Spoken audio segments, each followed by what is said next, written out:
So is Josh Allen still the MVP? Can Saquon Barkley break a 40-year-old record? And which six of our teams have made it to the second level in our competition?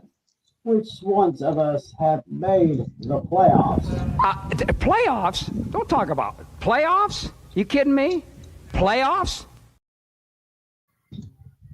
That's right, my friends. It is that time. We're going to find out the answers to those questions and many more as we look back on week 14 and we get you ready for week 15 in the NFL. And for many of us, it's the first week of fantasy playoffs. We've got you covered from head to toe. It's coming up right here on Fantasy Football Fever, which starts right about now.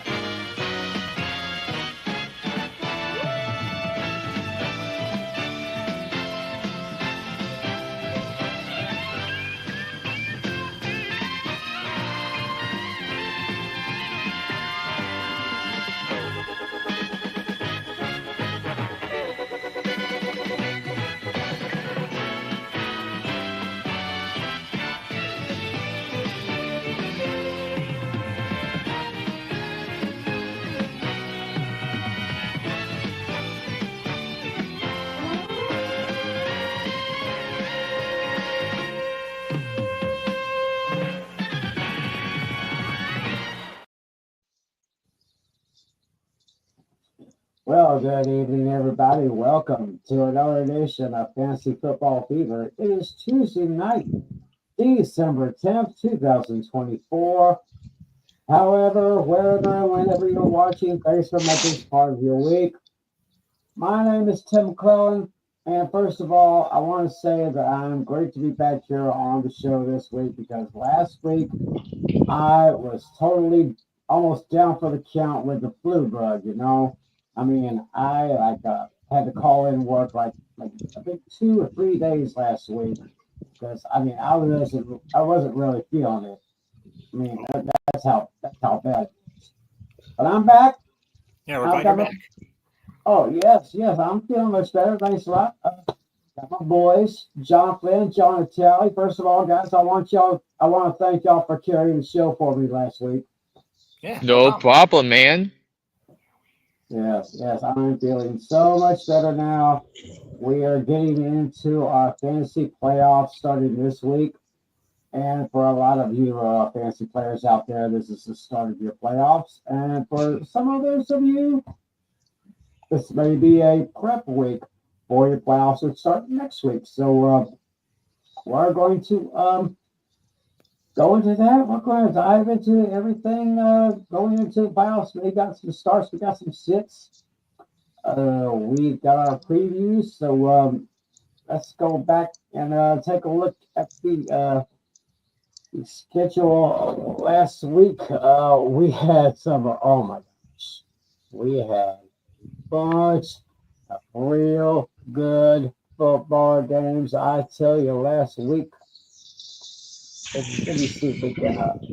I'll go ahead and share the screen right here. Goes back at week 14. Let's see. Let's hope that my laptop will cooperate this week. Yeah. Well, what do you know? It looks like it will. Oh, good. Yeah, we'll just go ahead and I got it as a backup. I want to say, Daniel Barry, Sports Highlights. How you doing, buddy? Good to see you again. So with that, we will go ahead and take a look back at last week's competition here. Last Thursday, Green Bay just couldn't quite hold on against our travel to Detroit Lions, 34-31. Oh, we had some really good numbers on that one. Let me see here. Yeah, we had Jared Goff with 283 passing yards. Oh, where is it? Come on, get it up for me. No, Natale, you can take over. Yeah. If you have it up. So Yeah, I got it. Yeah, go ahead. All right. All right. Yeah, going back to the Thursday night football, as you see, the Lions beat the Packers 34-31. Looking at the top performers, yeah, Jordan Love went 12 for 20 with 206 yards and a touchdown.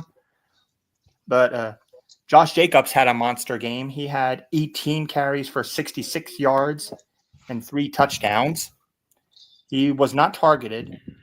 As far as the passing game goes, the best player there was Christian Watson with 4 catches, 114 yards. There was a touchdown on the receiving end, though, with Tucker Kraft, 3 catches and 41 yards. However, Watson did lose a fumble, but other than that, very solid day. But I mean, what a season Josh Jacobs was having. Three rushing touchdowns in a big game like this, and in an offense that they're really trying to not get into a situation where Jordan Love is they're going to make Jordan Love win ball games. So you give the Packers credit because even though they lost to the Lions and they ultimately saw their chances of winning the NFC North come to an end because the Lions beat them twice.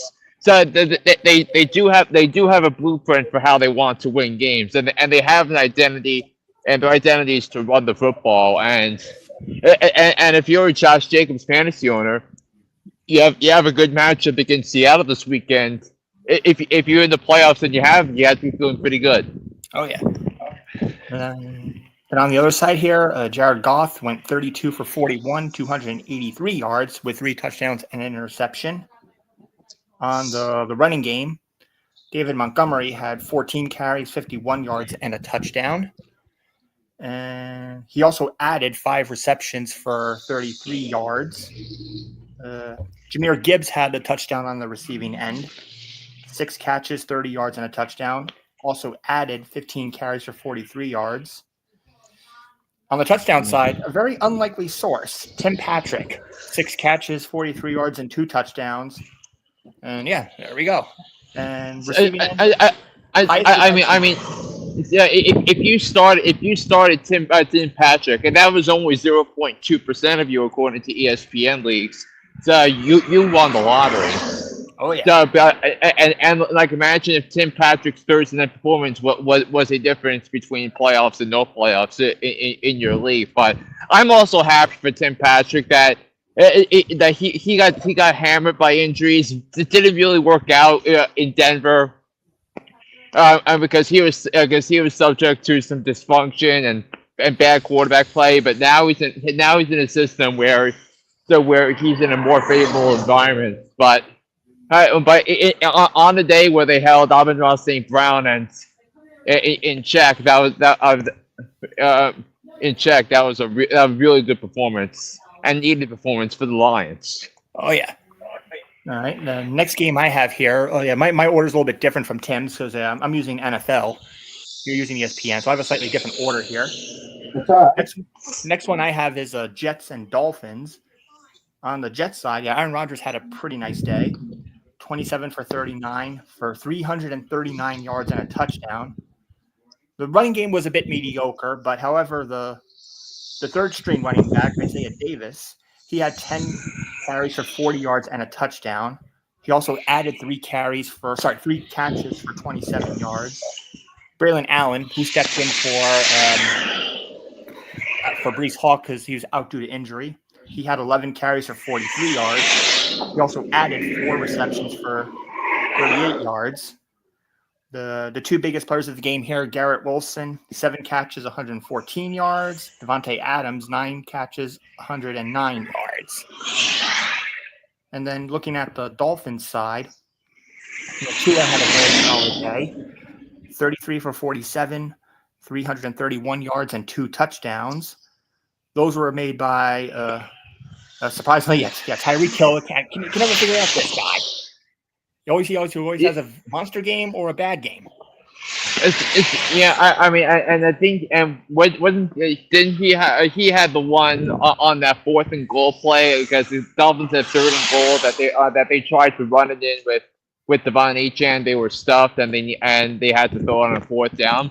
So that to me that 4th down throw on 4th and goal really was the point where I said I thought Miami was going to win the game. Now, there was a lot more drama into it because Jets go down, kick a field goal, Miami goes down, kicks a field goal, then Miami wins the toss and gets the ball to start overtime. Then they march down the field and score a winning touchdown. Yep, and that was by Jonnu Smith, who was held in check the entire time up until that point.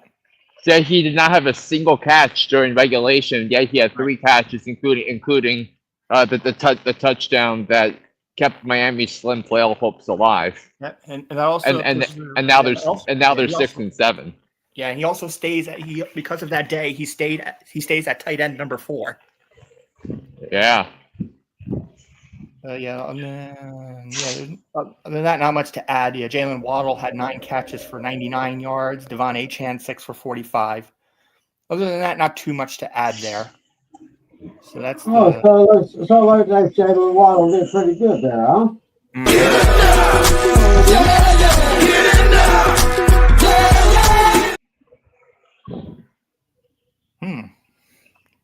There you go.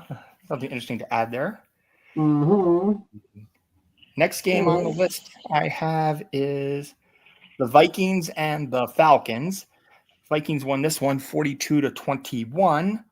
Looking at the stats, the Atlanta Falcons, despite Kirk Cousins having 344 passing yards, he did not get a single touchdown.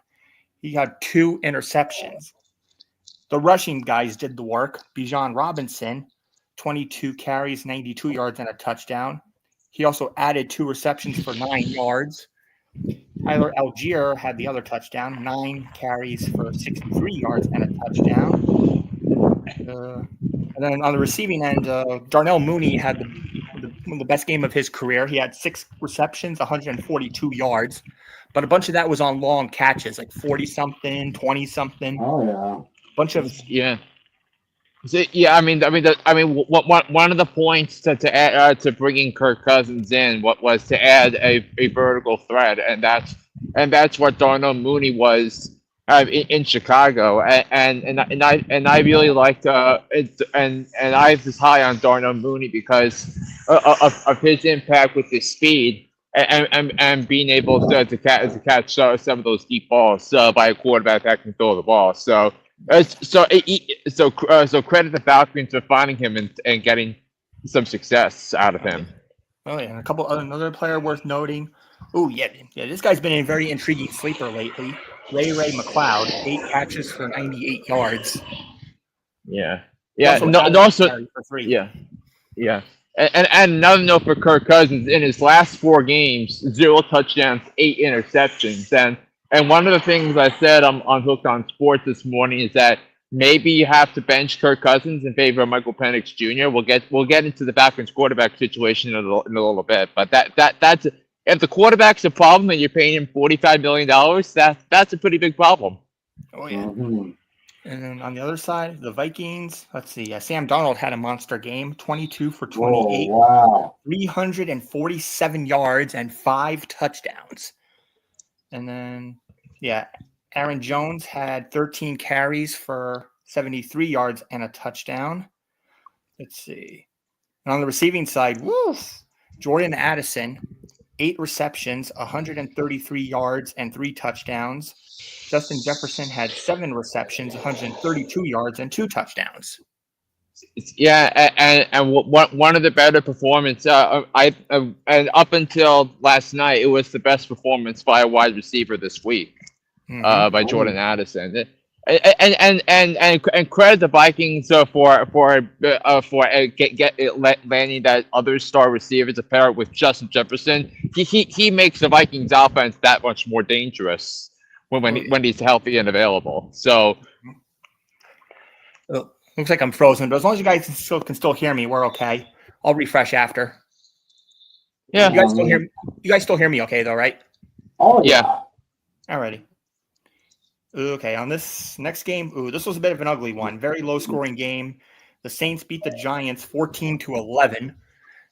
Not really much to say on either side here. Derek Carr, 20 for 31, 219 yards, a touchdown, and an interception. Kendrick Miller overall had the better day on the rushing side. 10 carries, 32 yards, and a touchdown.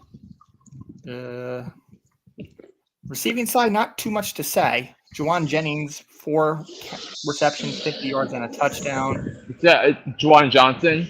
Yeah, sorry, Juwan Johnson, yes. Yeah, because Juwan Jennings is of the 49ers. Yeah. Other than that, not much to say there. This was basically the runner-up for the garbage game, essentially.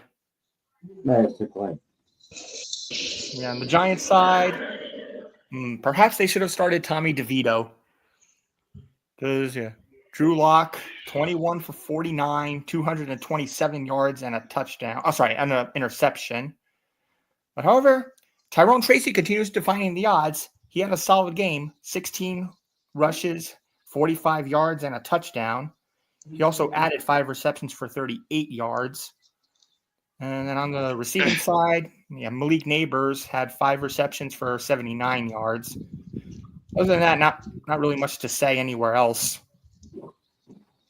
Bit of an ugly game all around. I mean, when the Giants finally get that real quarterback, now we'll be able to see what Malik the ceiling of what both Tyrone Tracy and Malik Neighbors can do. But basically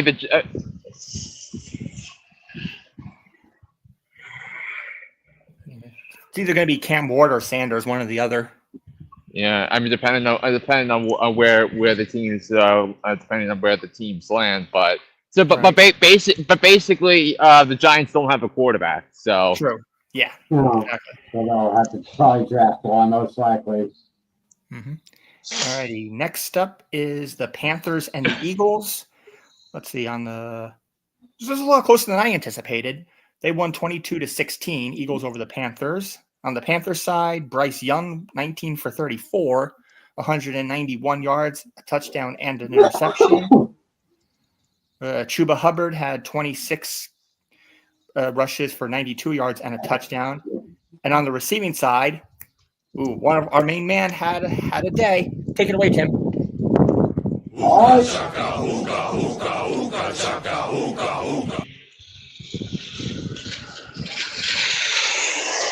Hooked on an Adam Thielen. Hooked on up there. It looks like he's back in the groove. He was targeted 11 times, got 9 receptions for 102 yards. Yep.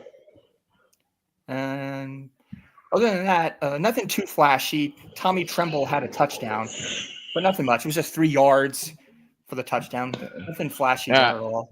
Yeah, but imagine if Xavier Leggett caught that ball in the fourth quarter. It was a beautiful seam pass by Bryce Young, and if Leggett just held on to that ball at the end, the Panthers would have had a 1st and goal at the Eagles' 2-yard line, and it would have been one of the upset specials of the year. But also, do you know who also impressed me? Chuba Hubbard, because I heard everybody saying that Chuba Hubbard was a must-sit of the week because he was going up against Philadelphia, one of the top 5 rush defenses, defenses and giving it points against running backs. But he had a 20-point performance because he did a very good job running the ball and getting that touchdown. Was the cherry on top. Yeah, it was and it basically tells you how reliable Chuba Hubbard is down the stretch. Yep. And now he no longer has to worry about Jonathan Brooks taking touches from him because he's done for the year. Oh, and the second time in 13 months he's torn that ACL. I mean, think about what and he was with Texas last year, right? No, he's a rookie. Oh, no, in college. Well, am I right, Tim? Who was that? Jonathan Brooks. Jonathan Brooks, yes, I want to say he is a rookie this year. I Yeah. want to say. I mean, thinking that Texas could have used him. It could have used him in the Sugar Bowl last year against Washington. Mm-hmm. All right. And then looking at the Eagles side, Jalen Hurts went 14 for 21, 108 yards and 2 touchdowns. He also added 8 rushes for 59 yards and a touchdown. And then rushing side, Saquon Barkley, 20 catches, 124 yards. Surprisingly, Barkley was only targeted once and did not catch the ball. That was a bit of a surprise there. So I mean when you're basically running or when basically you're trying to run the football to make sure Jalen Hurts doesn't have to throw the ball to win games, that's usually what happens. Yeah. Yeah, and now there's a bit of drama with the Eagles, and we'll get to that in a little bit. Yeah. With Jalen Hurts and AJ Brown and what Brandon Graham said on radio last night. All right. And on the receiving side, the 2 touchdowns were Devonta Smith, 4 catches, 37 yards and a touchdown. And somebody I never even heard of this guy, Grant Calateria. Never heard of him. 3 catches, 16 yards and a touchdown. Yeah, I mean, because he came up with that touchdown in the fourth quarter, which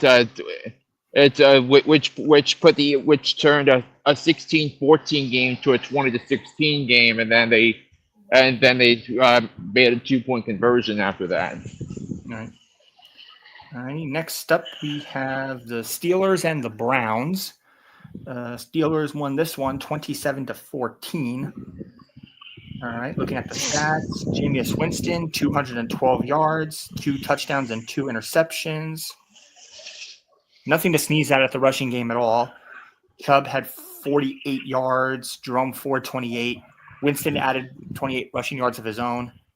But on the receiving side, pretty respectable. Jerry Jeudy, 5 receptions, 64 yards and a touchdown.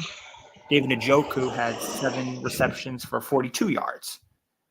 But Yes, boy, so- look who yeah, got a it's so- fumble and look who got cut.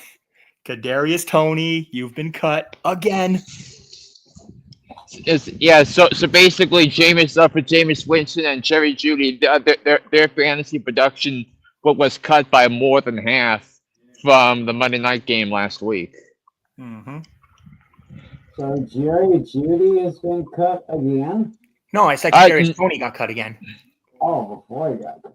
I was saying that Jerry Judy's fantasy numbers between the Monday night game where he had over 200 yards receiving and a touchdown compared to this week. So that number was cut in half from like 40 points to less than 10. So basically more than fourfold. Oh, yeah, definitely. Only 6 targets, got 5 receptions there. So, yeah. All right, then on the Steelers side, let's see. Najee Harris had 16 carries for 53 yards and a touchdown. Nothing else too flashy here, with the exception of Pat Freiermuth, who had 3 receptions for 48 yards and a touchdown. And then Van Jefferson caught his only target for a touchdown. Yeah, and it was a game where the Steelers made George Pickens inactive because he didn't want his hamstring issue to be further aggravated. And so no George Pickens, no problem. It was another smart decision by the Pittsburgh Steelers. Yeah. And now the Steelers are in a position where they can clinch a playoff berth if they beat Philly this week. Oh yeah. All right, next game we have is the Bucks and the Raiders. Bucks won this one 28-13. Let's see. On the Raiders side, this got ugly quick. Aiden O'Connell goes down with an injury, and at the time he finished 11 for 19, 104 yards with an interception. But he did get a touchdown on a 6-yard rush. But then when Desmond Ridder took over, he did okay, 12 for 18 for 101 yards. Rushing-wise, nothing much happened. Sincere McCormick, 15 carries for 78 yards. This was basically an ugly game receiving-wise all around. The one with the most yards was their backup tight end, Michael Mayer. 7 receptions for 68 yards. He edged out Jacoby Myers by 1 yard. Wow. Yeah. And Brock Bowers was held in check, wasn't he? Yeah. Well, he didn't do too terrible. 3 receptions for 49 yards and added a 3-yard rush. So all in all, he wasn't that bad. Yeah. He had one long gain. It wasn't so he kind of salvaged his day that way. Yeah. And on the Bucs side, let's see what happened here. Baker Mayfield had 295 yards with 3 touchdowns and 2 interceptions. Rashad White, 90 yards on the ground with a touchdown. And he also added a receiving touchdown, too. 2 catches for 19 yards. Other than that, nobody else really did much of anything. Cade Otton had 3 receptions for 70 yards. I'm really liking this kid. I mean, with Chris Godwin still on the IR, this Otton kid is really picking up a bit. Yeah.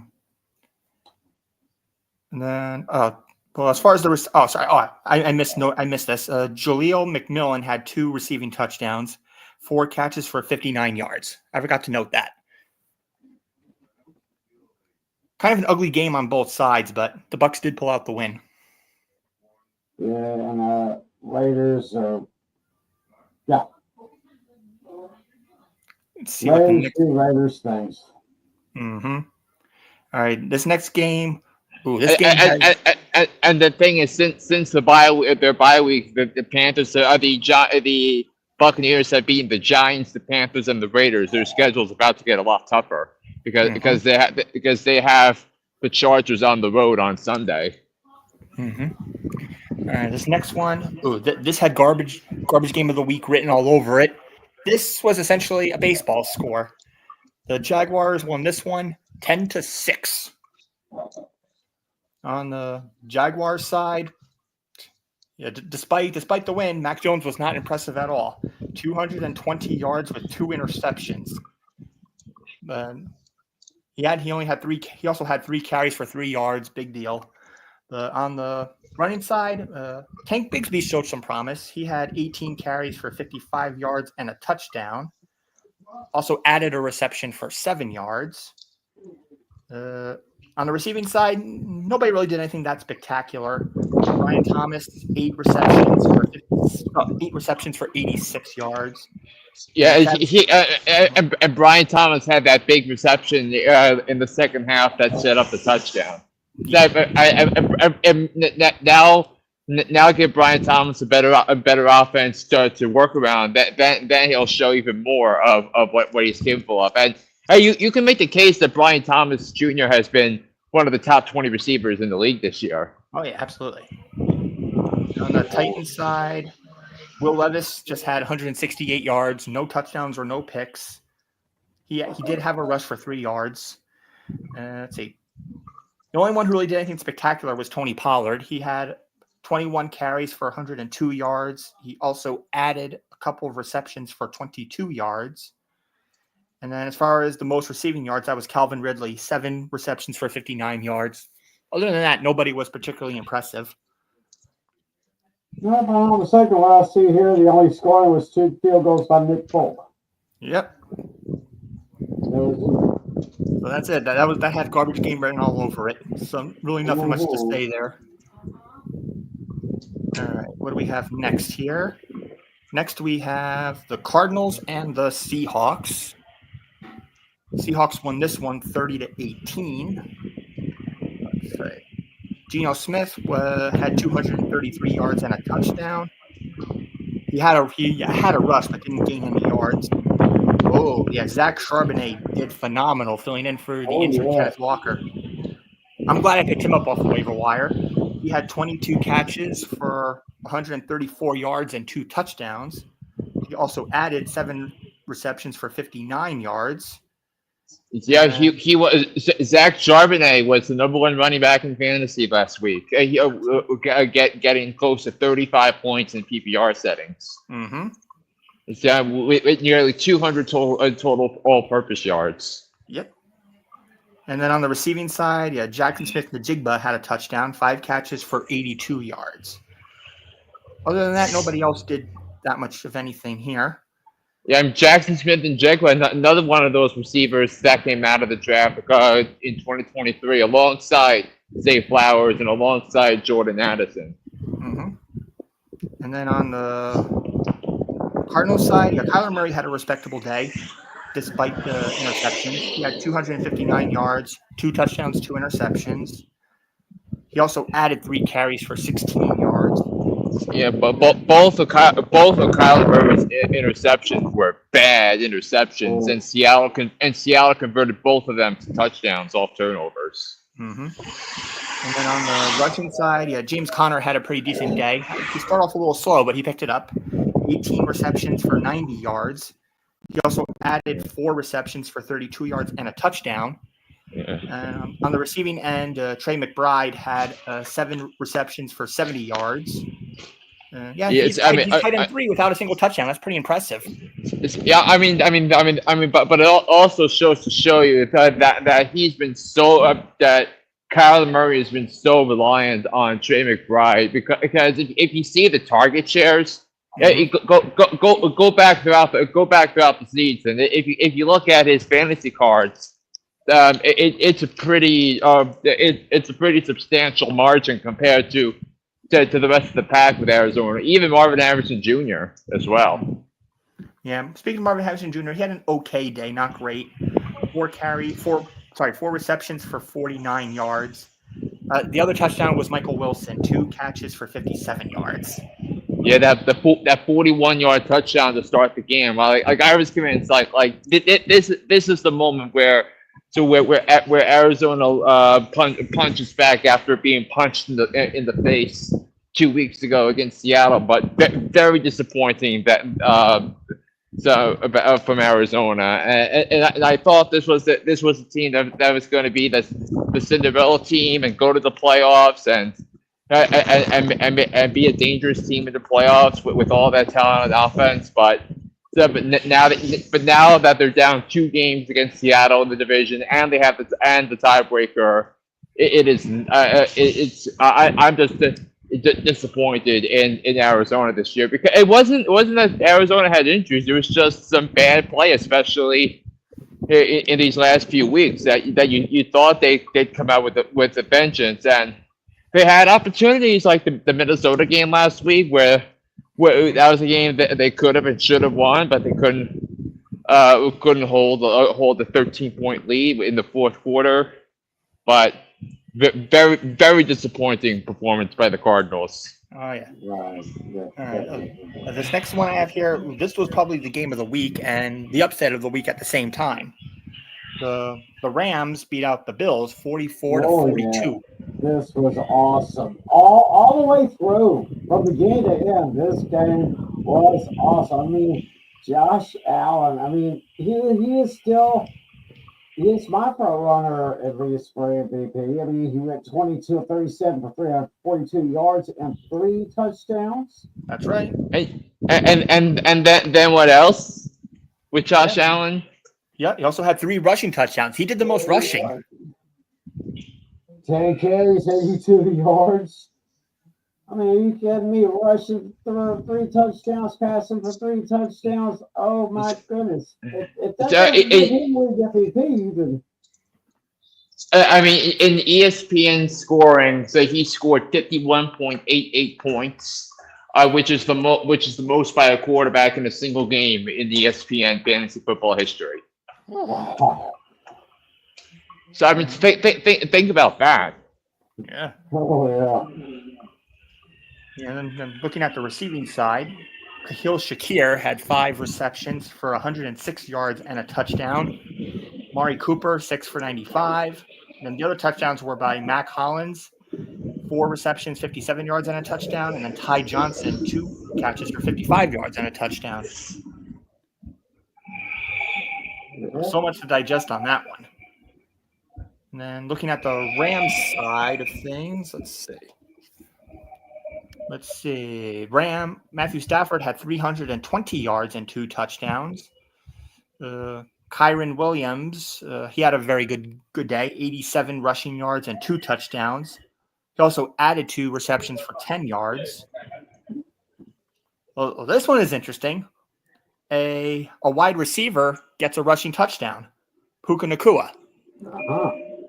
It was a great play call and play design by Sean McVay on that one. The end around, they called it an end around play, which fooled everybody. But also one thing I do appreciate the Rams finally doing, which is what I've been begging them to do for a while now, was to get Blake Corum involved in the game, because of course Blake Corum, who was the starter at Michigan, set all sorts of program records for running backs there, and now that he's being incorporated more and more into the game plan, and if Blake Corum is able to be part of a big part of the game plan, that's going to make the Rams a dangerous team if they make the playoffs, and even especially more dangerous if they win the division. Oh yeah. Oh, yeah. And then looking at the receiving side, Puka Nakua had also a receiving touchdown as well. 12 receptions, 162 yards, and a touchdown. And then Cooper Kupp had the other one, 5 receptions, 92 yards, and a touchdown.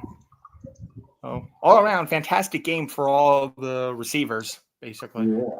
Yes. Yeah, and also turns to the receiving end, so that's some of the catches that both receivers made were not easy catches. Like one of the touchdowns, the touchdown that Kupp caught, I believe it was in the fourth quarter, where he had to hang on by a thread, because he had a Bills defender that had his right arm all over his right arm. And for him to be able to make the catch and secure the catch and complete the process of a catch, such that review would uphold it, that's a testament to Puka Nakua's work ethic, and it's a big testament to the Rams' culture.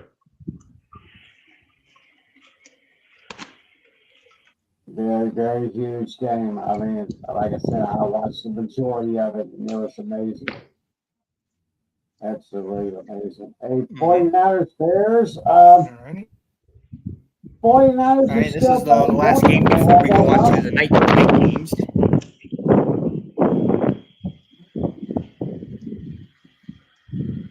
Yeah, final score there was 38-13. Yep. For the Niners, Brock Purdy did very well. 20 of 25, 325 yards and 2 touchdowns. Also, looking at the Niners side, Brock Purdy. Yeah. Mm-hmm. Yes, Isaac Guerendo, whoever among y'all picked him up, they're pretty good. 15 carries, 78 yards, and 2 touchdowns. Yeah, but before he got hurt. And then this guy he's stepping in for Christian McCaffrey. He did very well. Isaac Guerendo. Guerendo. That's his name. Isaac Guerendo. Mm-hmm.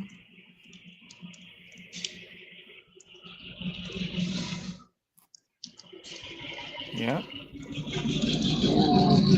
On the field in here, George Kittle, he did great. He was targeted 6 times, got all 6 targets. Yeah, Patrick Taylor added the other touchdown.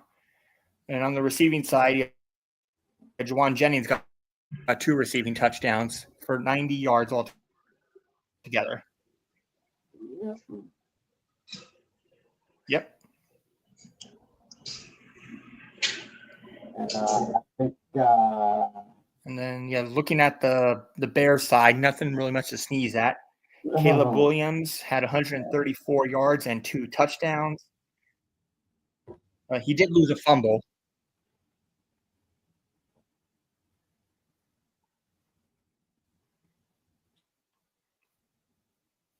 And DeAndre Swift had 14 carries for 38 yards. Mm-hmm. Caleb Williams. Oh, that's right. I forgot to mention that. Yep. 27. Yeah.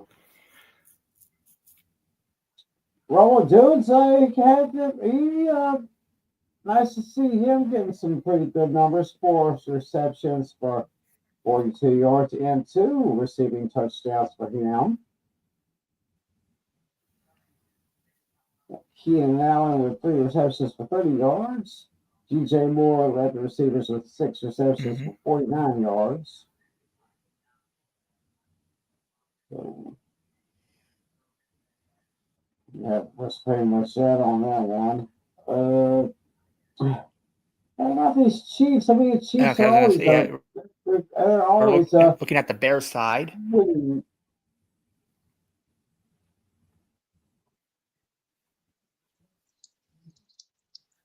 Yeah. He had a bad game.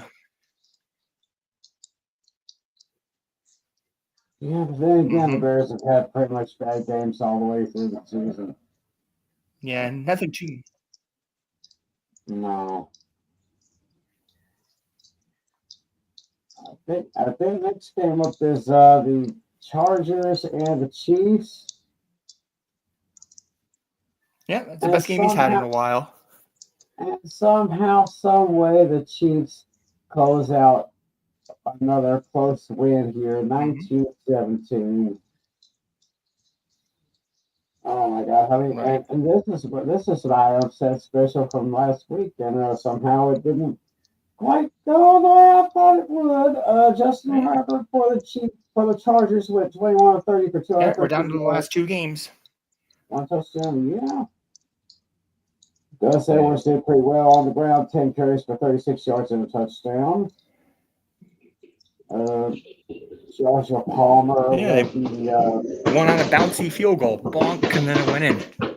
Yeah. I mean, by their third string kicker, for Pete's sake, no Harrison Butker. Luckiest wins of the season. Yeah, and no Harrison Butker, no Spencer Schrader, no problem. Michael Wright, a doink and in to clinch the division for the Chiefs. What is that now? 9 straight AFC titles. I mean, that is absolutely crazy. That is absolutely crazy right there. Mahomes 24-37 for 210 yards and 1 touchdown. Isaiah Pacheco back in the lineup. Didn't see him back in there. Got 14 carries for 55 yards. Kareem Hunt had 5 rushes for 16 yards. I mean, it's a very good sign if you're an Isaiah Pacheco fantasy owner. You've been waiting for a while for Pacheco to come back from injury, and for Pacheco to basically take over the workload at running back is a very good sign for the rest of the season. Oh yeah, DeAndre Hopkins, he got himself another receiving touchdown behind 4 receptions and 32 yards. Travis Kelce got 5 receptions for 45. Xavier Worthy, my man from Texas, got 5 receptions for 41 yards in the 19-17 victory over the Chargers. And then finally, the Monday night game last night, the Bengals took advantage of a costly error by the Cowboys on that block front, and they go ahead and take the victory, 27-20. Oh, geez Louise, I lost my place here. But I mean, Joe Burrow had a great day. I believe he went 33 of 44 for 369 yards. A couple of he had 2 touchdowns and a pick, I think. But it was all about Jamar Chase. I think he had 14 catches, 177 yards, and 2 touchdowns. What a performance by him, man! And just to think, some of the throws that Joe Burrow made to Chase, and some of Chase's catches were in double coverage, which I thought absurd because that left T. Higgins wide open. But T. Higgins only had 4 receptions for 43 yards and only 6 targets compared to the many that that Jamar Chase had. But it's really a testament to how much Joe Burrow trusts Jamar Chase to make big plays and really trusts of what he's capable of doing. So tremendous performance by Jamar Chase. And if you were if you're a T Higgins owner like me, you just have to feel sick to your stomach. Seeing all those targets go to Chase. Yeah. Let's get that. On the losing side, Cooper Rush went 16 of 31 for 183 yards, 2 touchdowns, 1 interception. Got sacked 3 times, though. Rico Dowdle did very good on the ground, 18 carries for 131 yards. And C.D. Lamb leading the receivers, 6 receptions for 93 yards, 1 touchdown. Brandon Cooks got 1 target. That was that 3-yard touchdown catch that he got there in the 27-20. Of course, that was that. But the play that totally changed things, of course, was the block punt by the Cowboys. But that Cowboys defender, I can't remember what his name was. I think they just got him off of the practice squad, I think, recently. He gave the Cowboys a little flashback of Thanksgiving '93. Yeah, with Leon Lett out of all people. Yeah, and the guy just touched the ball. They said, "Don't touch it, don't touch it," but that just gave Cincinnati another chance and gave Jamar Chase a nice 40-yard eventual game-winning touchdown there. So that's how the game ended there. So that's basically the NFL schedule from last week here. So we'll just go ahead and stop sharing that one right here. But it's time now to get into our skins here. I gotta get the screen ready for ours because we gotta recap last week's final regular season push. Here we gotta preview our playoffs here.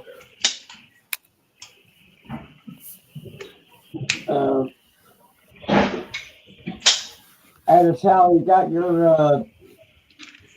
got everything over on your end here. I think he's still frozen up there. He'll come back. He'll come back here. I'm still waiting to get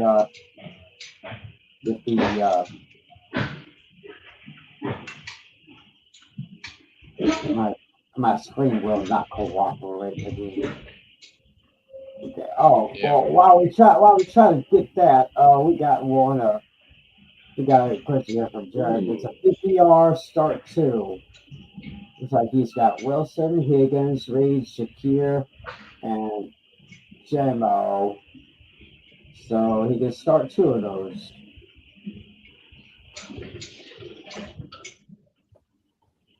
Yeah, so I think Natale just came back with this. So while we're trying to get these scores up, we have this. So I would start Garrett Wilson going up against Jack's defense that's bad against the pass, and then I would also start Khalil. I would start Khalil Shakir because I think the Bills are going to have to throw the ball a lot to beat the Lions. Yeah, I would tend to agree with you on that one right there. So thanks for your question, Derek. Good luck if you're in your league playoffs. Good luck to you.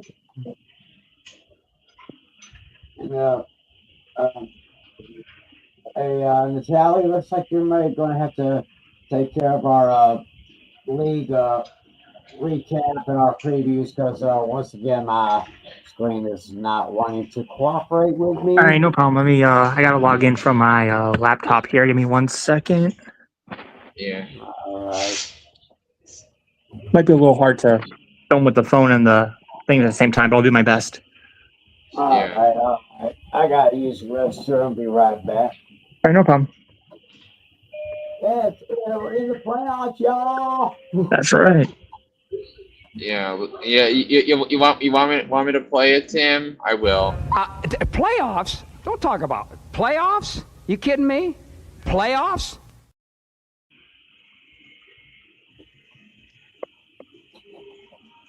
All right, let's pulling up the box scores now.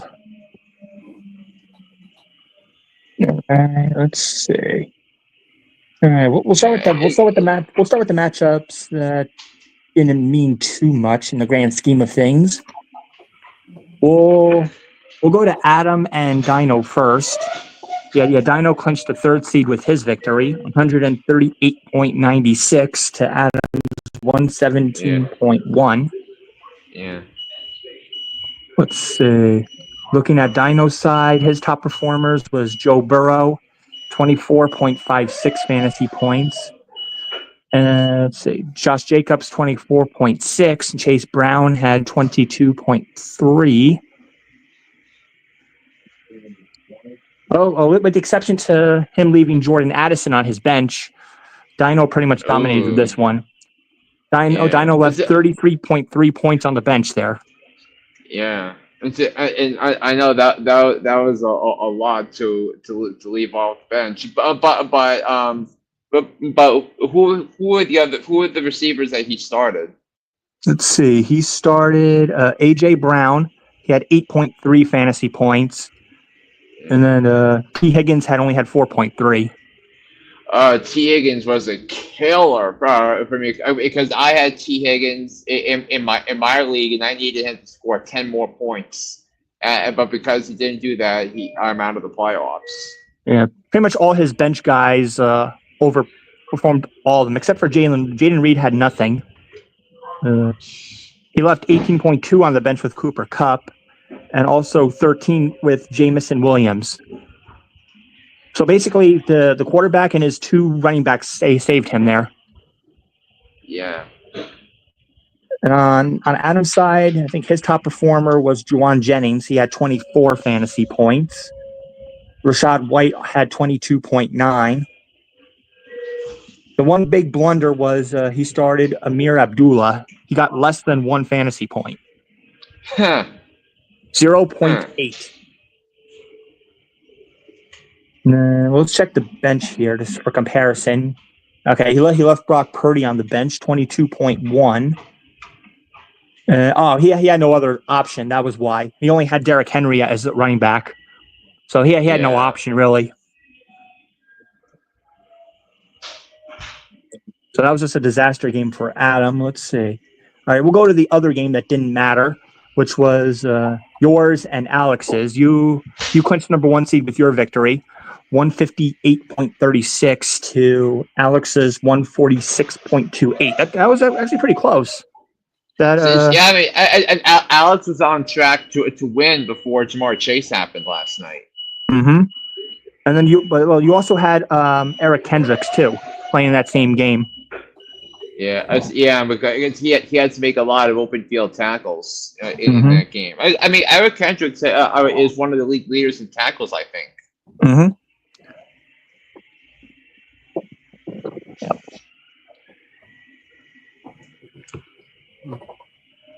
Yeah, but and then aside from Chase, let's see, your other top performer.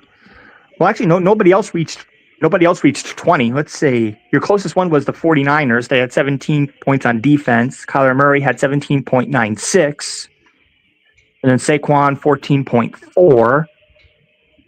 On your bench, you basically started all the right guys, so nothing much to say there. Yeah, I think I had a couple of my guys were off. Like Jada Daniels was off, hence why I started Kyler Murray. Right. And then on Alex's side, Alex did everything right. It was just that Jamar Chase carried you there. He got 21 points from Josh Allen. Nobody else really did anything that flashy. Let's see. Now let's go to this one next. This was the game that was going to determine who would make the playoffs or not. And Andrew was ahead for most of it, but in the end, Lucas pulled it out. Lucas had 124.62 to Andrew's 107.52. Lucas picking up Guerendo off the waiver wire made the difference because he had a whopping 26.8 fantasy points. Unfortunately for Andrew, the guy that was on the guy he picked up was on a hot streak, and he picked the day to end his hot streak. Nick Westbrook Igney. Yeah, the danger with him is that his fantasy output depends on whether or not he scores touchdowns. Yep. Which is a downside to picking up someone like that, and for his value to be not that great, especially when Calvin Ridley has been dominating the target share for pretty much after they made the initial quarterback change, when they initially went from Will Levis to Mason Rudolph. Mm-hmm. And what also went horribly wrong for Andrew was he lost Bucky Irving early to an injury. Yeah, that was a big moment for a lot of people in fantasy. Yeah, and Andrew had really no other option. The only other person he had was Kareem Hunt, but Kareem Hunt was only 1 point better. Yeah. Kareem Hunt had 3.9 fantasy points, so it wouldn't have mattered there. Andrew's top performer was Jalen Hurts, 24.22, followed by Bijan Robinson, 20.1. And then Isaac, like I mentioned, for Lucas. Isaac Guerendo. Other than that, nobody flashy. Had Lucas picked up somebody else, Andrew could have very well won this one. Yeah. So Lucas picked up the right guy. It's all about getting to that waiver wire, and after the injuries to Christian McCaffrey and to Jordan Mason, that it was evident that whoever was able to snag him from the waiver wire was going to give managers a chance to win their matchups. Mm-hmm. All right. Next up, we'll go to Tim and David. Yeah, Tim really had nothing to play for. You're either going to be the 4 seed or the 5 seed. There's no difference. 4 seed always will play the 5 seed no matter what. So there's essentially no difference. Mm-hmm. So this is basically a meaningless game for you. Yeah, really not much to say here. Yeah, I guess this one you kind of just took it easy, knowing your seed was already locked in. So nothing really much to say about your guys here. Your top performer was Chuba Hubbard with 20.7 fantasy points, followed by Garrett Wilson with 18.4. And then on David's side, his top performer was Puka Nacua, 39.8, followed by Devontae Adams's 23.9. Looking at the bench, nothing really too flashy either way. But yeah, Tim basically really had no options. You only had one player on the bench that wasn't on a bye. Right. So yeah, you essentially had no options. So this is basically just a sit back and take it easy. Your seed was basically locked in no matter what. Mm-hmm. And then for the finale, it's myself against Casey. I was the highest scorer this week. I had 186.78 points to Casey's 127.22. That was thanks to Zach Charbonnet. I picked him off the waiver wire. This is my second time picking him up off the waiver wire. Jeez. Smart move. I picked him up the second time because of the Kenneth Walker injury. So I wanted a little handcuff just in case. Right. Yeah. Then when he wasn't injured, then I dropped him. Then I picked him up again because he was injured. Walker was injured again.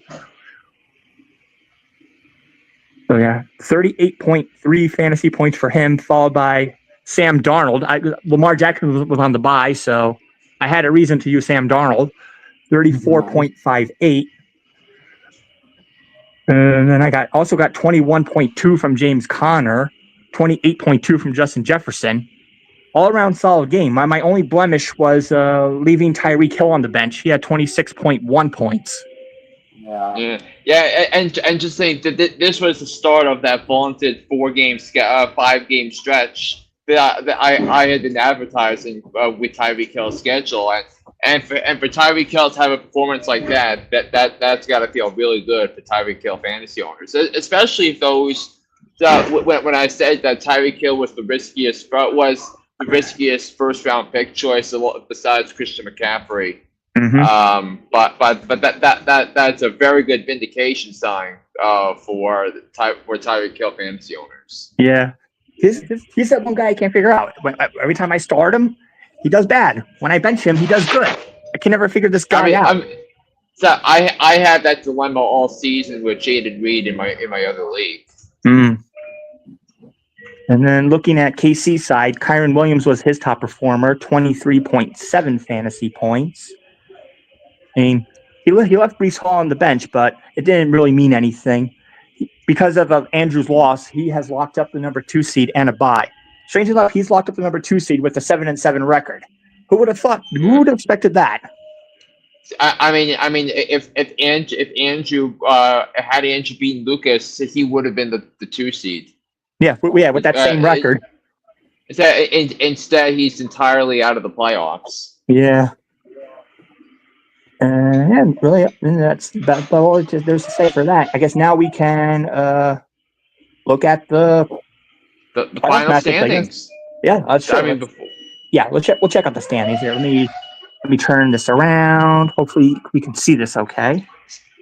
I'm gonna put you in solo so we can see the standings. All right, let's see.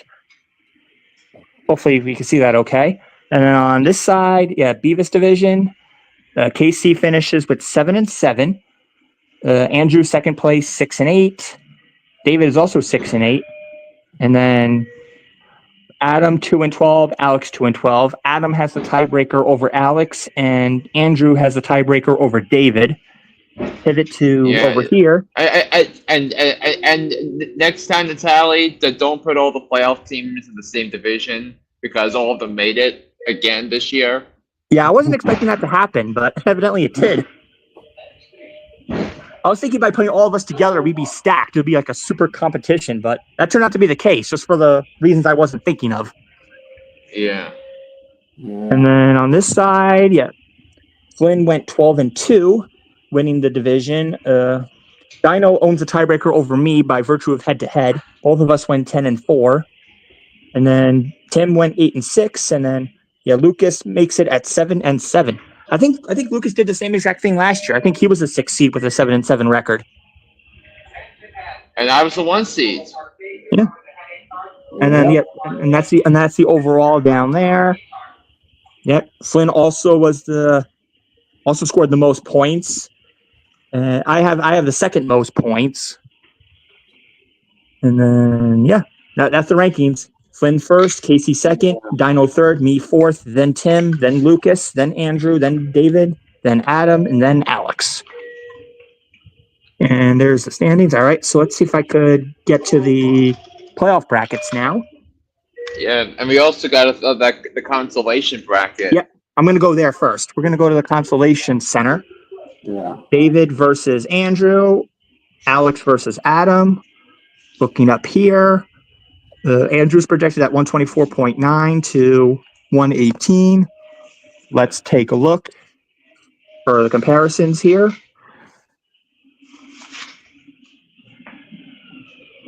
Once this loads up, we got to wait for the little ad to get out of there. All right, there we go. All right, looking at Andrew's side. Okay, I don't see any projections on here yet, but there's the lineup.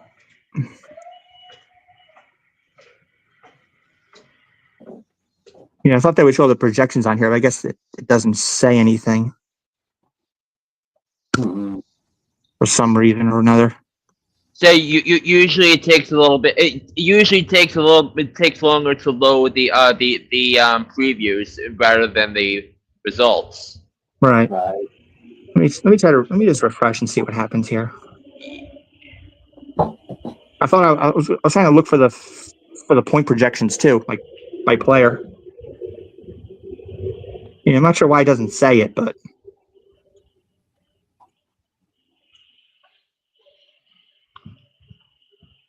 hold on. I'm going to try something else. Oh, hold on. I think I'm in the wrong area. Let me try one other thing. Okay, there we go. I think I was in the wrong section, I believe. Let me just do a quick test run here. Okay, there we go. That's what I was looking for. I was in the wrong area. All right, let's preview we briefly looked at Andrews and David's already. So let's go to the other constellation area, Adam and Alex.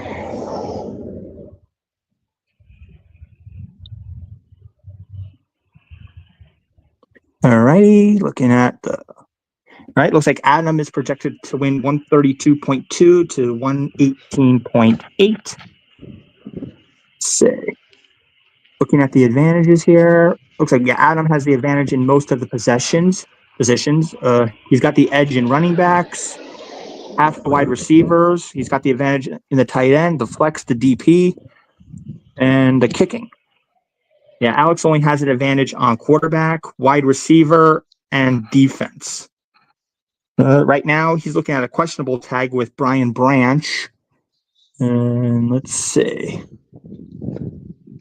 Okay, I don't see the bench players on here, I don't think. All right. Nothing much to say about that. Let's see. Yeah, Flynn and Casey have the bye, so they just get to sit back and relax on this one. All right, well, let's look at this matchup. Lucas versus Dino. The winner of this matchup will play Casey.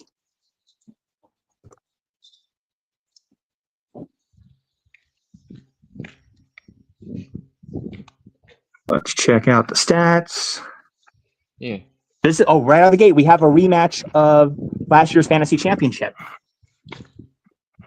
Wow. And in this one, Dino has the edge right now at 144 even to Lucas's 129.6. Looking at Dino has the advantage in all but two spots. Lucas has an advantage in one of his wide receivers in Amara St. Brown and in his flex player of Nico Collins. Right now, Isaac Guerendo is questionable to play. So we'll see. It doesn't sound like he's going to play though, because the 49ers are playing on Thursday night, right? And the injury did not look promising for his chances to play. So you're going to be looking at Patrick Taylor to take the bulk of the snaps at running back this week. So basically, San Francisco's fourth string running back. Oof. Yeah, right now. But looking at his bench, it would probably be feasible for Lucas to put Jonathan Taylor in there. That is that's his only option if you were to do that. Unless he goes to the waiver wire. Jonathan Taylor is his only option. So and I mean that given that 6 teams are added back into the pool for the week, there's a lot more options opened up. And given that more than half that only 4 of you are motivated to play this week. Right. Between you, Tim, and of course Dino and Lucas. Yep. And then looking at Dino's side, he's got the advantage in most of these positions here, and he's very stacked at his bench, so he's got a lot of options should he want to make adjustments. Yeah, I mean, we said this earlier in the season that if he gets in and he gets a good seed, he's going to be a dangerous team because of the insane amount of depth that he has at running back and wide receiver. Yeah, so he's got a pretty difficult decision here. He's got some intriguing options. I never imagine Aaron Jones or Cooper Kupp being bench players. Yeah. The other guys I can understand being bench material, but these other guys, wow. All right. Yeah, so yeah, maybe we'll be guaranteed a new champ. We'll see. All right, and then for the finale, it's my matchup. The winner of this matchup will play Flynn. All right, so it's Tim against Natale. So the two of you will need to talk it out about why you think you're going to beat the other person. And and I face the winner of the two of you. So take it away, guys. Yeah. Look at how close this projection is. I'm projected to win 143.2. Tim is 142.8. This is extremely close. Are you guys planning to make any changes to your lineup between now? I don't know yet. Hold on, guys. I'll be right back. Give me one moment. The suspense. If my screen will cooperate with me, I think I already had to make a couple of changes in my lineup here. So right now I'm starting Joe Mixon and Chuba Hubbard as my two running backs. Got Lad McConkey, he's questionable. Thinking of maybe starting the Commanders defense against New Orleans. And did you see the Saints picked up Ben DiNucci as their quarterback because Derek Carr had to lead the game in the fourth quarter on Sunday's game because of injury. So he might be the starting. So I didn't love the Commanders' defense all year, but I think you have no choice but to start him. Yeah. I'm thinking about the projection here. Yeah, I think I may go ahead and once again I might put in Zay Flowers against the Giants. Yeah, because the Ravens are coming off a bye week. Oh yeah, Ravens coming off a bye, so yeah, I'm going to put Zay Flowers back in there. Put Bo Nix as my starter. I'm telling you, Bo Nix is right now. I think right now he's going to be probably a lead voter or the lead candidate for offensive rookie of the year.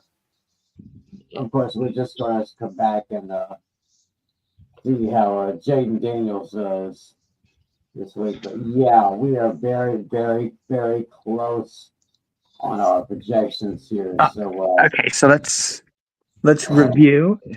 I was about to say, you got, if you want some drama, look at this. I have 4 players playing on Monday night.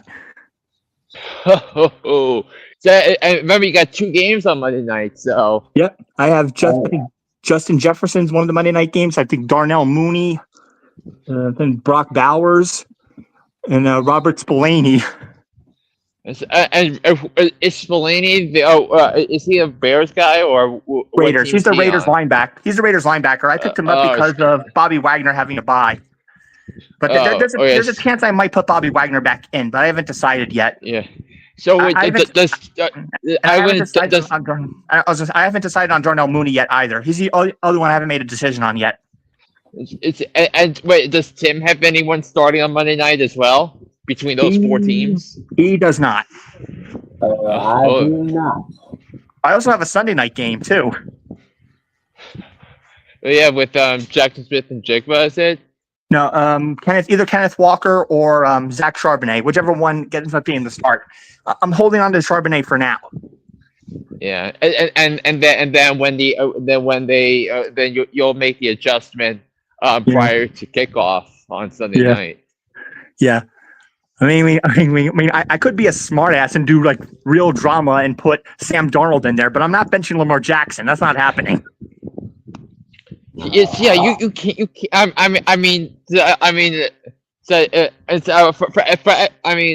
I got to do this, Tim, because I have access to that. But if you bench Lamar Jackson this week, yeah, I award you no points, and may God have mercy on your soul. Yeah, no, I'm not doing it. I was just saying that to be a smart ass. Yeah, man. Lamar Jackson is as good as money at the bank. You know? Yeah. it's and I mean also to think about the about him being salty after the Philadelphia loss, Yeah. and that's what his bye week is about, being salty about that Eagles loss, and now he gets the artist formerly known as the New York Football Giants Yeah. on Sunday, a 1 p.m. game. Yeah. Yeah. That's right. I also have DeAndre Swift too as a Monday night option. Jeez. So did you plan this? No, it just sort of happened. I mean, I drafted all these guys. I also have Romo Doomsday as an option. Jeez. Yeah, but so, you know what's really funny is I have a potential of 7 out of 10 players either playing Sunday night or Monday night. I can get as high as 7 out of 10. Oh, wow. But the way it looks, it's going to be 4 people. Kenneth Walker for Sunday night, and then your Monday night players are Justin Jefferson a night player? Yep, Justin Jefferson, Darnell Mooney, Brock Bowers, and Robert Spillane. Oh, wow. So hey, you want drama for Monday night? You've definitely got your drama. Yeah, and that drama is going to be a hot topic on next week's podcast. Yeah, and speaking of hot topics, let's get right to them, shall we? Alrighty. Hey, what about that Sam Darnold? That's the first one I want to talk about. I mean, he goes off for 5 touchdowns. Now, my question is, at the end of the season, I mean, they did draft J.J. McCarthy. Then he got hurt. Then comes Sam Darnold coming out, and he just takes over. So, do you give Donald his money, or? I mean, it's coaching. It's coaching. It's not that hard to him because I mean, Sam Donald was obviously neutered by Adam Gase, and then he was thrown to Carolina, then San Francisco, having to play a backup role and not even winning the quarterback job, and then going from that right to Minnesota for what appeared to be the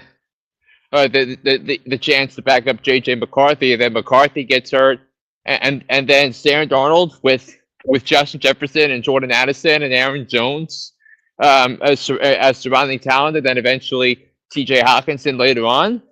I mean and given his talent coming out of USC, we should have known that he was going to have success in Kevin O'Connell's offense, because coaching matters, and what the Minnesota Vikings have been able to do with the culture that O'Connell has built and Kwesi Adofo-Mensah has built, that's all sorts of positives here when you think about it for the Minnesota Vikings. Yeah, so I'll tell you, Sam Darnold is right now. He's like my number 2 choice for comeback player of the year. I'd say my number 1 would be Russell Wilson. But I rest here. Looks like the Cowboys going to be out without another of their defensive weapons. Their linebacker DeMarvin Overshown tore his ACL, he tore his MCL and PCL right knee. Scheduled to have surgery this week, so that means another Cowboys defender is out for the season. And of course, we saw the Cowboys lose last night to the Bengals by a score of 27-20. Is it out of the realm of possibility? I mean, that God forbid Jerry Jones gives Mike McCarthy an extension. I think the problem was after the offseason where you thought the Cowboys should have done something and addressed elephants in the room like like figure out Mike McCarthy's future because Mike McCarthy's in a walk year, which is never really a positive thing to have because when you don't have security and your contract expires, that made no sense. And then not extending CD Lamb when they should have, not making not paying Dak when they should have, and it's been a compound effect for the Dallas Cowboys, and it's been that way for a very long time, and this is just basically history repeating itself when it comes to the Dallas Cowboys. Yeah. It's just a weird story and the ongoing saga that is the Dallas Cowboys. There's something I don't get. I mean, the Eagles have won 9 straight games, and it looks like they're going to take care and win the NFC East, but it seems like there's a bit of the dissension in there. Yeah, because Brandon Graham, the stud Eagles defensive player who's been around, he's been in this league for a long time. So was interviewed this week, and he was asked about the Jalen Hurts AJ Brown situation, and they said that the Hurts to Brown situation connection is quote not the same. And the thing is, there's got to be some sort of drama with Philly that there's got to be a sense of unease when it comes to the Eagles, which really shouldn't have to be, but that's a reality. It looks like. Wow. So it seems like even though things are. Even though the Eagles are doing great, they just have having little problems out there. So let's see here. I want to see the odds for NFL MVP. I want to see if I can look at it up somewhere. Looks like VegasInsider.com could probably give the choices right now. So it looks like right now it's 1-5: Josh Allen, Saquon Barkley, Lamar Jackson, Jared Goff, and Patrick Mahomes. So right now it's Josh Allen is still the front runner for league MVP.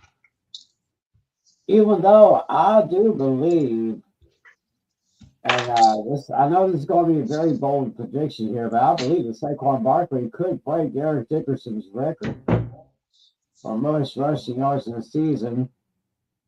I believe the current number is 2105, and that was Dickerson's final numbers 40 years ago. So I think we lost Natale. I think we'll bring him back a little bit.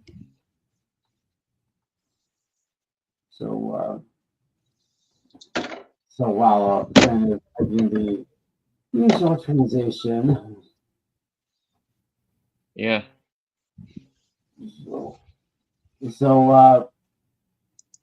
what do you think? Do you think Saquon Barkley could break Dickerson's record? He's got Pittsburgh this week, and then he's got Washington, Dallas, and the Giants. All 3 teams they can't stop the run. So very, very favorable matchups right there.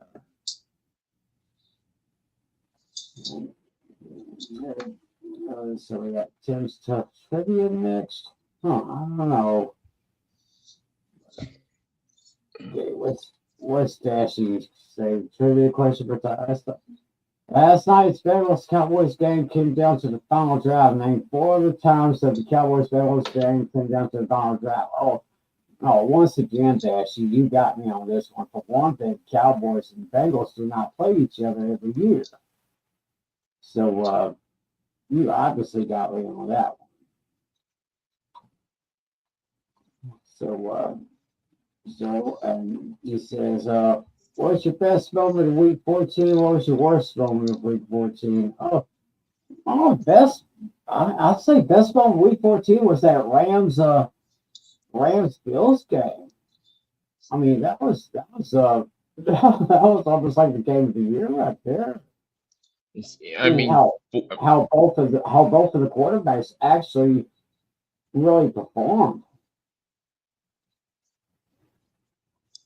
yeah, but I mean, I think Josh Allen's historic performance, it's got to be that for me. I said because what he was able to do, it continues to show that he could play at an exceptionally high level. Oh yes, definitely. So right there, that was probably the greatest performance in a losing effort that I've seen in quite some time. Absolutely. So we got So what other hot topics do we got? I can't think of anything else. So I mean, like Isaiah Pacheco coming back and eating up more of the workload. So, Yeah, I definitely need him to step up this week. Yeah, I've got some good stuff here. Yeah, I was considering benching him, but I wasn't sure. Yeah, well, I don't know if I got any other topics, but I do have yeah, and also, do you think it's time for the Falcons to actually bench Kirk Cousins? At this point, probably. If you want any shot at making the playoffs.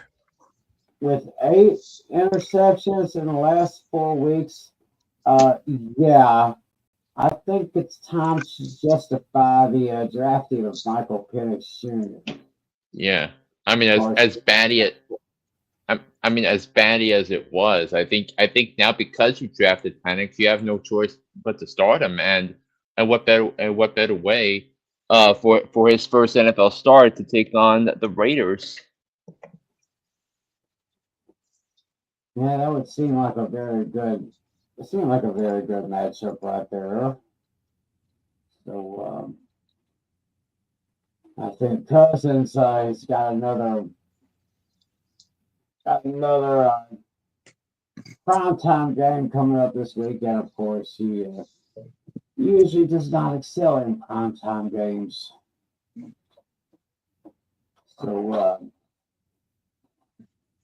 So if I can get this little bit of information out to you guys right here, I think for my start this week, I think I'm actually going to start Jameis Winston against the Chiefs. I mean, so far, the Chiefs have been allowing some pretty good points against quarterbacks this week. Here lately, last week they gave up 14.92 against Justin Herbert. Gave up 19.6 to Aiden O'Connell. And before that, gave up 16.52 to Bryce Young. And of course, the Chiefs gave up a big 23.98 points to Josh Allen a few weeks ago. So, yeah, I'd want to go ahead and, if you got Jameis Winston on your team, you might want to go ahead and start him against the Chiefs here. Now, as far as my sit, I'm going to have to go with probably Evan Ingram for the Jaguars.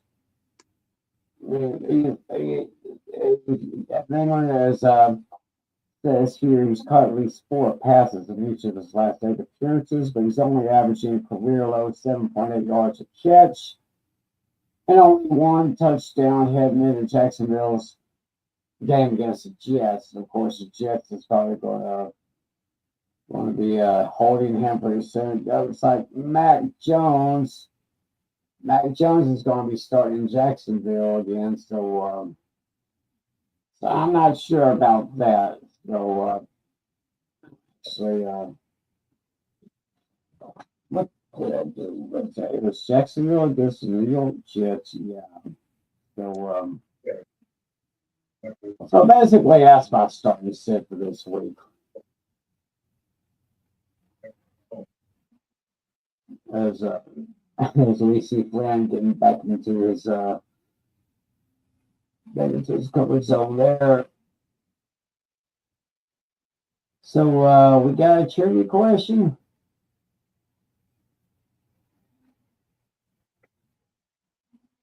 Natale, you said you had one? Yeah, I do too. But I think probably go through my stardom really quick. Yeah, go ahead. I picked David Montgomery as my starter of the week because I like the matchup with them against the Bills because I could see this matchup being a slugfest. I could see this potentially being a high scoring game. I see a note here on the bottom here that David Montgomery is just one score away from tying his career high that he set back in 2023. And yeah, this could be the opportunity to do it. Because yeah, with him and Gibbs, they're getting pretty much equal share of the ball. And if he's going to tie his own personal best, I think this is the time to do it. Oh yeah. Yeah, and my sleeper is what did I choose? I chose Patrick Taylor of the 49ers. And if you need if you're desperate and need a running back, I think this is the perfect guy. And I think he's got a pretty favorable matchup. And I put my sit of the week. I chose DeAndre Swift of the Chicago Bears. Yeah, he's been a bit of a cold streak lately. 4 out of his last 5 games, he's only gotten single-digit fantasy points. And yeah, that streak he had in the middle of the season, he hasn't looked good since. Yeah. And I can't see him getting it together anytime soon. Yeah, 3 games in a row with single-digit fantasy points. That's very concerning. Yeah, that kind of gives me cause to pause right there. So Yeah, so yeah, we did ours. So now Flynn just has to do his. All right, so I'll do my stardom as Sim now. So my start of the week is Chuba Hubbard of the Carolina Panthers because he's coming off an excellent performance against a very good rush defense of Philadelphia, scoring 20.7 points, and now his reward for that is to have a matchup against the Dallas Cowboys, who ranked 28th going into this week in terms of. In terms of points allowed to running back, so I think that's a very favorable matchup for Chuba Hubbard. And as Natale mentioned, Jonathan Brooks tore his ACL, so his season is over.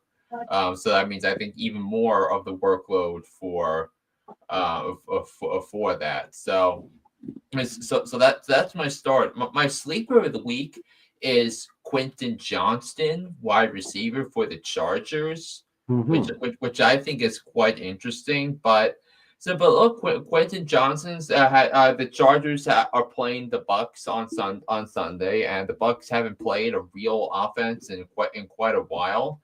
And now I think he's going to have some matchups in this one against a suspect Tampa secondary.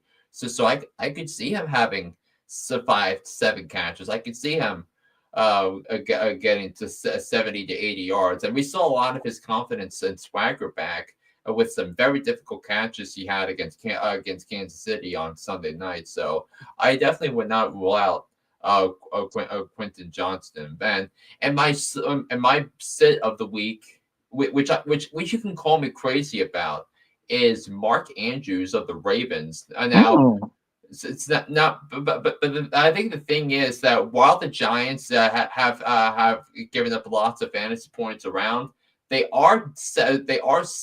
given they've given the second fewest fantasy points to tight ends all season, and if the game script, which we all believe, given with our locks of the week coming up soon, if it's going to be that the Ravens run the ball a lot, then that's going to zap the targets from Mark Andrews. So I think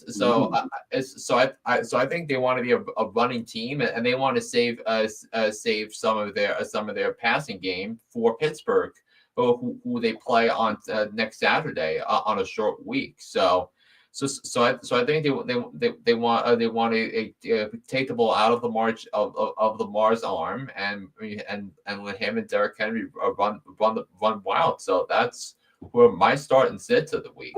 Mm-hmm. There are interesting names up there you got there. So we got a trivia question here. Mm-hmm. All right, Natale. Yeah, I got mine. Yeah. Mine. We're going to change it up a bit. We're not looking for a person. We're not looking for a location.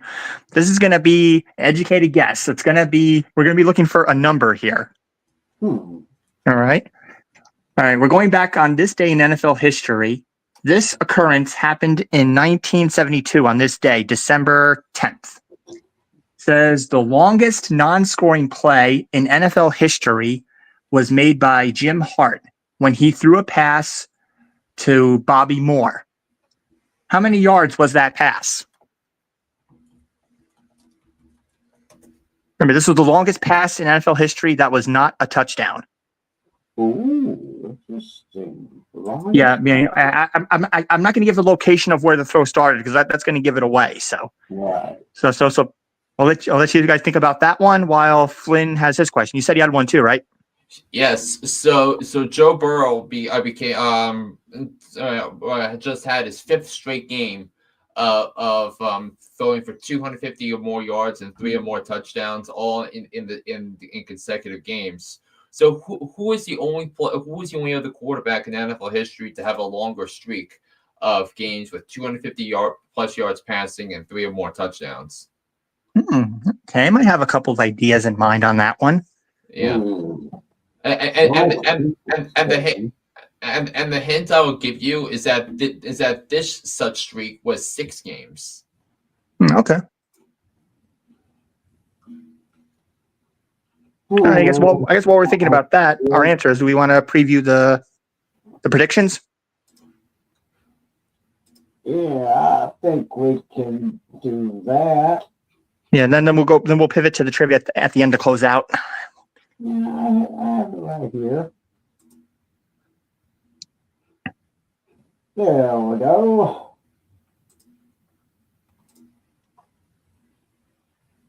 So, as we go ahead and look on this, last week,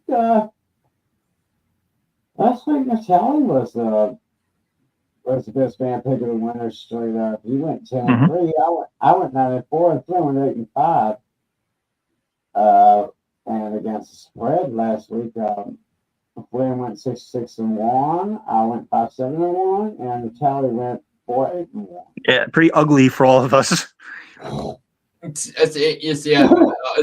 the Dolphins being 6-point favorites instead of 5.5, really cost us a win and only gave us a tie. Right. Yeah. So basically, that's how we got there. So we will begin. With the Thursday night game, and we've got a very interesting one right here, as it's the Los Angeles Rams against the San Francisco 49ers. Niners coming in with 2.5-point favorites. Natale and myself, we are actually picking the Rams to win this one, while Flynn is actually taking the Niners, as banged up as they are. I'm holding my nose on some of these picks that this week, but I do think San Francisco showed what they were capable of this season in their blowout victory against the Chicago Bears. Yeah, this one was tough for me. I almost picked the Niners, but in the end, I don't know why not. I figured I would just roll the dice on this one. With the Niners being decimated by injuries, the Rams are a better team than the Bears, so I figured, yeah, why not? Yeah, so that's how we're looking at it. So that's the Thursday night game out there. Going into Sunday at the end, we got the Cowboys and the Panthers in Charlotte. Panthers are actually 2.5-point favorites in this game.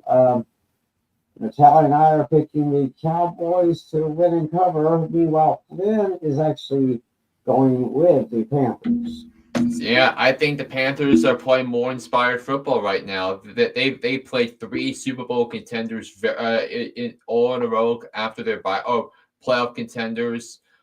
They played all of them very tough, and you have to give them credit for that. And Bryce Young has quietly played a solid ball.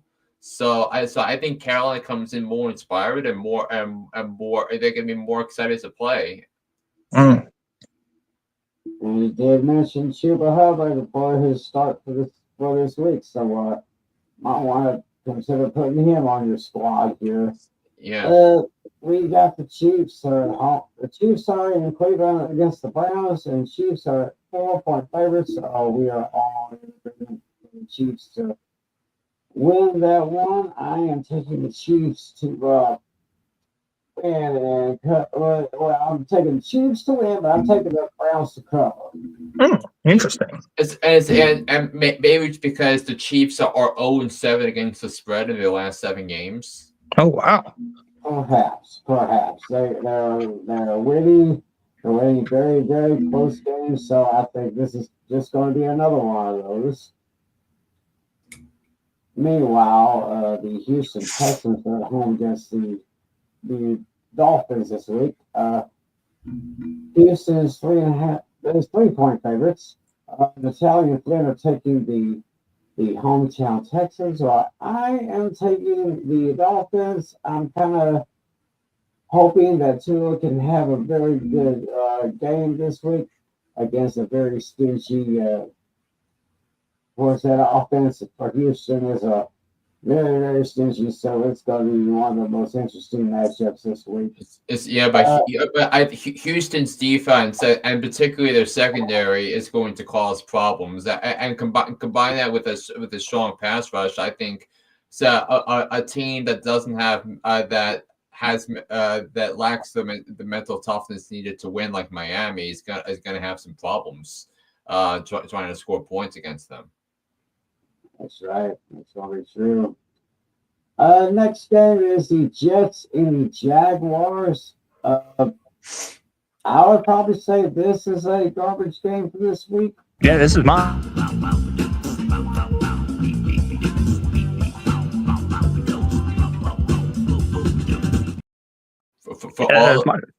my official one. For all of us, is because it's the only game between 2 teams that have been mathematically eliminated already. Mm. So really not playing for much anything except I don't know. Jets coming in at 3-point favorites. Flynn is actually taking the Jets, while Natale and I are going to be taking Jags on this one. Mm-hmm. Yeah, this is basically a coin flip game, essentially. Yeah, because this one looks like it could go either way, as Natale would say sometimes. So we'll see what happens there. The Commanders, they're 7.5-point favorites going into New Orleans, taking on the Saints down in the Big Easy. We are all taking the Commanders to win this one. However, I am taking the Commanders with the victory, but I'm taking the Saints with the points. That sounds like a loss for you against the spread, but I digress. Okay. This, of course, pretty much a no-brainer this week. Baltimore is heading to MetLife Stadium to take on the Giants. Baltimore 14.5-point favorites. We're all taking the Ravens to cover this one. There is. Actually, Natale is going to take the Ravens with the victory. He's actually taking the. It's also my lock of the week. For all of us. And yet, there's also one other thing that's intriguing about this game. What's that? The As far as for Lamar Jackson goes, the only NFC team he has not yet beat is the Giants. Mhm. I think he beat him week 16 of 2020. He did? Yes, he did. That's weird. Because I could have sworn it said Daniel Jones. I saw a graphic one time. It said Daniel Jones was the only quarterback that Lamar Jackson hasn't beaten yet. It's him, but that was a special case because the Ravens and Giants were same place finishers the year prior, so they had a special matchup at the Meadowlands. But but also Daniel Jones isn't the only NFC quarterback anymore because I know, yeah, true. Because Jalen Hurts beat him last week. But right. Tim, do me a favor. Thank you. Mm-hmm. No problem, my friend. And it looks like we are all also going to take the Bengals at 5-point favorites into Tennessee against the Titans. Looks like we're all picking the Bengals to win and cover on that one, as well as us taking the Cardinals over the Patriots. Arizona comes into this one 5.5-point favorites. The Broncos are at home against the Colts. Denver's 4-point favorites. And once again, we are unanimous with the points. We're unanimous with the Broncos getting the win and covering. No problem there. Now, this is one of the most interesting games this week.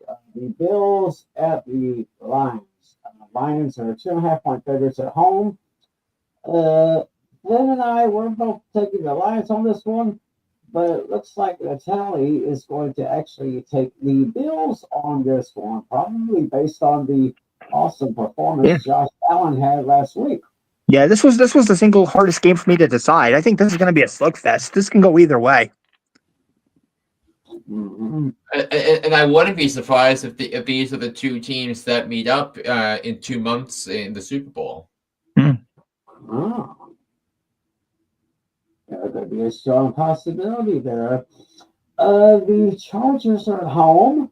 They'll be facing the Buccaneers, and the Chargers are 3-point favorites, so we are all taking the Chargers to win and cover on that one. Mm-hmm. And then we have the Keystone State Showdown between the Pittsburgh Steelers and the Philadelphia Eagles. Eagles are at home in this in-state rivalry, 5-point favorites. Looks like we are all taking the Eagles to win this one, but we are also taking the Steelers to cover on this one as well. One thing to note that the Steelers have the major head coaching advantage in this game. Maybe he's the head coach. As much as I totally love and I totally respect Mike Tomlin. I always have, and I guess I always will. Yeah, and by the way, the Steelers are unbeaten against the spread this season when they're underdogs. Oh yeah. Lucas put that note in our league group chat. Mm-hmm. All right. Then we got, once again, we have 2 Monday night games. Still don't quite know the reason. I think you skipped Green Bay and Seattle. Yeah, this is the Sunday night game. Green Bay and Seattle. Green Bay is on the road, 3-point favorites. Natale and I are taking the Packers. Flynn is actually taking the Seahawks. I think the Seahawks have been one of the most inspiring stories in the league this year. Seattle's defense had a lot of problems last year, but Mike McDonald comes in and focuses the culture on physicality, and Seattle's been getting rewarded for that. And Seattle had a couple of bad losses earlier in the year. Obviously the one to the Giants, the last time the Giants won a game, but the Seahawks team is playing much better defensively, and Geno Smith has been solid throughout. So that and I think Seattle is, and remember the 12th man is going to be a factor too. So. Oh yeah, the 12th man in Seattle, very effective. Sorry. Two Monday night games. The first of which is the Atlanta Falcons heading into Las Vegas to take on the Raiders.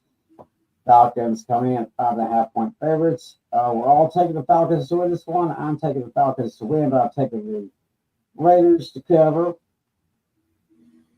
They just might. I'm looking for hopefully another great game from Bijan Robinson. And also maybe Desmond Ritter revenge game, maybe. Maybe. And we have a NFC North matchup for the second Monday night game. The Bears and the Vikings. The Vikings 6.5-point favorites. Looks like we're all taking the Vikings to win this one. Flynn is taking the Vikings with the win, but the Bears to cover. Yeah, it's 6.5 points in the division game in prime time is too much for me, honestly. So that's basically our picks and predictions for Week 15 in the NFL. So I guess with that being said, we have a little bit of unfinished business with the trivia. Now, and you mentioned Joe Burrow had 5 straight games, 250 yards, and 3 touchdowns. Yeah, 3 touchdowns or more. And there was one quarterback in history who did it 6 games in a row. Yep. Now, my obvious answer, well, as Coach Rick Strong would say on Monday mornings, the obvious answer is not my final answer. The obvious answer, of course, would be Tom Brady. Right. But I'm 250 passing yards and 3 touchdowns in 6 straight games. That sounds like it could have been done. My guess is Tom Brady's greatest opponent. My guess is Peyton Manning. Ooh. Mm. I was actually considering him. He was guess number 2 for me. But my answer, I was going to mention the Tom Brady thing, but you brought it up, so that was good. My guess is actually going to be Josh Allen. So I can tell you that the correct answer was the obvious answer. Tom Really? Brady. It was Brady. Yes. I was going to say him, but it felt like a trap. Yeah. And you fell right into it. Yeah, we did. Yes, yeah. 6 games in a row during his historic 2007 season, where he threw for 50 touchdowns. Oh, jeez. Wow. It's and it was weeks 5 through 11 because it was with a bye week in between. It was the games against Cleveland, Dallas, a Dallas game where the Cowboys both teams were 5-0, and Brady threw for 5 touchdowns. That one, he had a 6 touchdown game against Miami the following week, and then the then a month later, a Sunday night game in Buffalo, where the Patriots won 56-10.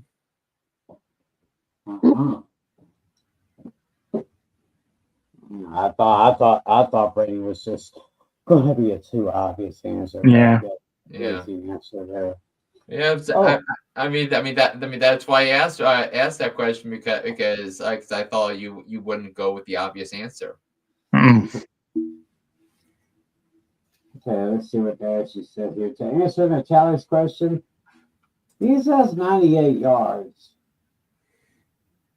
Well, let's find out what you guys are going to guess first. We'll find out. He said it was the longest pass play. Yeah, it says the longest non-scoring pass in NFL history was made when Jim Hart threw a pass to Bobby Moore. How many yards was it? I mean, you guys could feel free to agree with Ashley if you want, or you guys can go with your own answer. Yeah, I mean, the longest possible is 98 because you have to start from the 1 yard line and then you throw it past 98 yards to get to the opponent's 1 yard line. So I'm going to go with that 98. Good point. Well, technically, you. Oh, never mind. Yeah, I overthought it. I should not have done that question. Yeah, you guys got it. It's 98. Yeah, I overthought this one. Yeah, it says, the longest non-scoring pass in NFL history was made when Jim Hart of the St. Louis Cardinals threw a pass from his own 1-yard line to Bobby Moore. Ahmed Rashad. Moore was tackled at the Rams' 1-yard line. The pass was officially 98 yards. So it was the Cardinals against the Vikings? That doesn't say who they played. It says the St. Louis. Cardinals and the Rams. Oh, Cardinals and the Rams. Okay. So I heard you mention Ahmad Rashad, and I think he played for I know he played for the Vikings for a couple of years back in the 70s, I think. 98 yards. Well, that kind of makes sense there. So, and as far as Dashy's question, 4 previous times that the Bengals and Cowboys came down to a last play.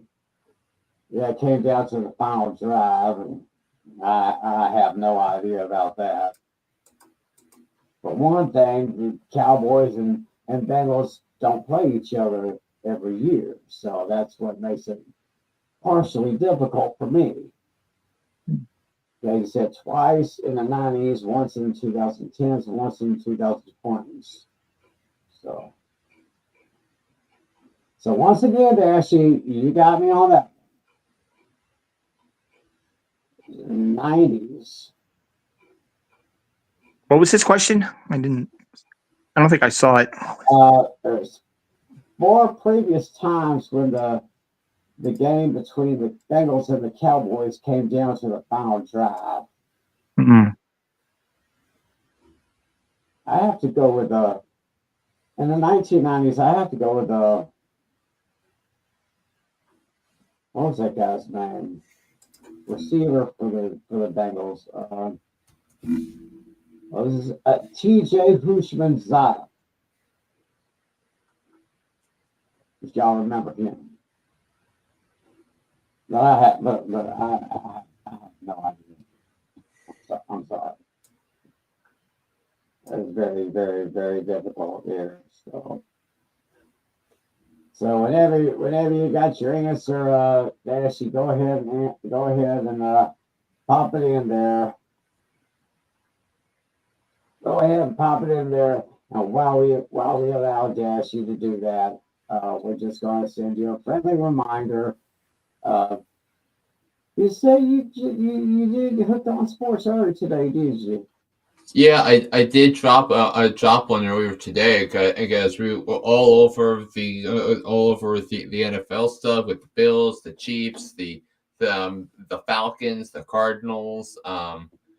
That's how then we went. Then I did a lot of college football playoff stuff and Texas and Clemson. For a first round game, Notre Dame and Indiana, the first one on a Friday night. This is gonna be some entertainment. But do you think the committee got it right, Tim, with leaving Bama out?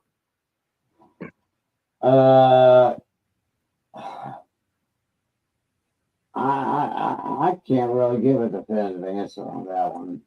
Yeah, but I mean, Bama lost 3 times, and two of those losses were to Vanderbilt and Oklahoma. So take it for what it's worth.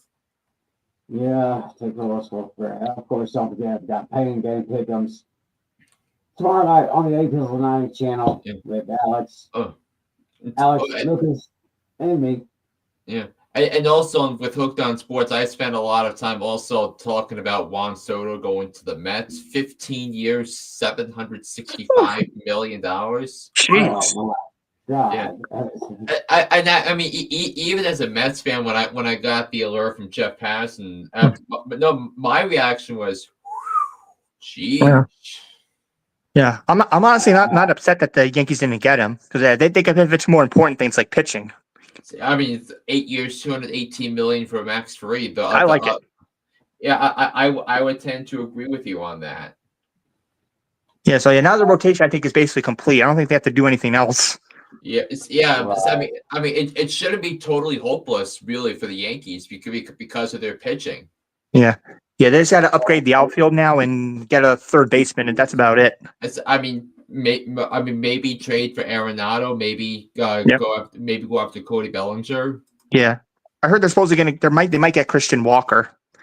Oh, we got a trivia question. Oh, we got a Okay, one more. Start Braylon / Davis.